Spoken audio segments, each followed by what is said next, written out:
जिस समुदाय ने 1857 की क्रांति के अंदर इस देश की आज़ादी के लिए बढ़ चढ़कर भाग लिया, और कल बढ़ चढ़कर ही भाग नहीं लिया। अगर आप 1857 की क्रांति का, अगर आप मुसलमानों की कुर्बानियों को अगर आप उसमें देखेंगे तो आप यकीन मानिए दिल्ली से लेके आगरा तक एक भी पेड़ ऐसा नहीं था जहां हिंदुस्तान की आज़ादी के लिए एक मुसलमान फांसी पर नहीं लटका। मगर आज अगर आप देखते हैं आज़ादी के 80 साल बाद, तो उस समुदाय को हर ढंग से जलील करने का प्रयास किया जा रहा है। वक्फ बिल की बात अगर हम करें तो आप बिल लाइएगा, मगर बिल लाते वक्त आपको कुछ बात समझनी पड़ेगी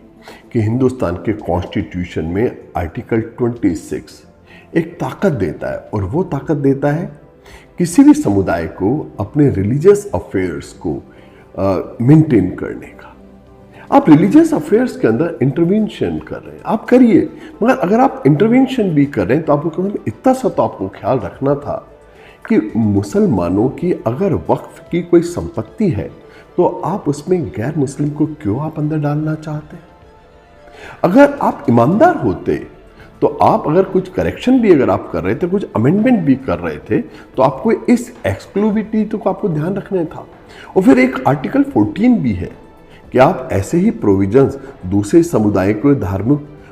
जो प्रॉपर्टीज हैं उसके मैनेजमेंट में भी करने जा रहे हैं। और अगर आप नहीं कर रहे हैं, केवल आप ये चाहते हैं कि ऐसे जो प्रोविजंस हैं कि नॉन मुस्लिम को आप वक्फ की संपत्ति के मैनेजमेंट में अगर आप डालना चाहते हैं और दूसरे दीगर धर्मों में आप नहीं कर रहे, तो बहुत साफ सी बात है कि आर्टिकल 14 का उल्लंघन है। और फिर जिस जेपीसी की आप बात कर रहे हैं, जेपीसी के अंदर 97% लोगों ने इस चीज का विरोध किया था, इस बिल का विरोध किया था। जब 97 स्टेक होल्डर्स बिल का विरोध कर रहे थे या उन्होंने जो अमेंडमेंट्स आपको सुझाए, आपने वो भी एक भी अमेंडमेंट इंप्लीमेंट नहीं किया। तो ऐसे में इसके लिए जो जेपीसी आपने बुलाई थी उसका उपयोग क्या था। सच बात तो यह है कि आप डेमोक्रेसी को बिल्कुल ताक में रख देना चाहते हैं, आप कॉन्स्टिट्यूशन को ताक में रख देना चाहते हैं, और आपके दिमाग में केवल एक बात है कि धर्म के आधार पर ध्रुवीकरण किया जाए और वोटों की लहलहाती फसल काटी जाए।